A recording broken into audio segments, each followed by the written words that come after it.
ఆయన మాటల్లోనే చెప్పాలంటే, మీరు ఎంత బెదిరించినా అస్సాం ప్రజలు అంతగా లేచి పోరాడతారు అని. ఈ విధంగా మదానా లాంటి మౌలానాలు మతపరమైన ప్రభావం ద్వారా రాజకీయాల్లో పరోక్షంగా ఇన్వాల్వ్ అవుతున్నారు. బీజేపీ మదాని మధ్య మాటల యుద్ధంలో మదాని వ్యాఖ్యలపై బీజేపీ నేతలు తీవ్రంగానే ప్రతిస్పందించారు కూడా. సీఎం హిమంత బిశ్వ శర్మ చెప్పింది ఏంటంటే, అర్షద్ మదాని అస్సాం శాంతిని భంగం చేసేందుకు ప్రయత్నిస్తా ఉన్నాడు. కాంగ్రెస్ పార్టీని ప్రభావితం చేయడానికి ప్రయత్నించాడు. ఆయన ఉద్దేశం అస్సాంను ఇస్లామిక్ రాష్ట్రంలా మార్చడం అని.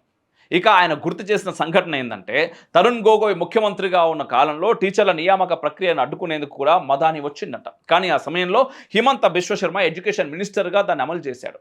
అప్పటి నుంచే మదాని తనను టార్గెట్ చేస్తున్నాడని ఆయన ఆరోపించారు. ఇండైరెక్ట్గా ఈ దేశంలో ప్రభుత్వానికి సంబంధించిన పోస్టులు భర్తీ చేయాలన్నా కూడా రాజకీయ నాయకులు, ప్రతిపక్షాలు కాదు, ఇక్కడ ఒక మతానికి సంబంధించిన మత పెద్దలు ఇన్వాల్వ్ అయిపోయి ప్రభుత్వ నియామకాలు కూడా వాళ్ళకు అనుకూలంగా జరగాలని ఒత్తిడి చేశారని హిమంత బిశ్వ శర్మ చెప్తున్నాడు. ఇక హిమంత బిశ్వ శర్మ ఏం చెప్పారంటే, గత 30 రోజుల్లో మదాని లాంటి మత పెద్దలు అస్సాంలోకి వస్తూ ఉన్నారు. వీరి ఉద్దేశం రాష్ట్రంలో అల్లర్లు లేపుడు. వీళ్ళ గ్యాంగ్ ఇదివరకు షాహీన్ బాగ్ ఘటనలో కూడా పాలు పంచుకున్నది అని. ఎవిక్షన్ డ్రైవ్ను ఆపాలని వీళ్ళు కోరుతున్నారు. కానీ బీజేపీ ప్రభుత్వం బలంగా ముందుకు పోతున్నది. సెంట్రల్ మరియు ప్రజలు కూడా మాకు పూర్తి మద్దతు ఇస్తా ఉన్నారు అని చెప్పిండు.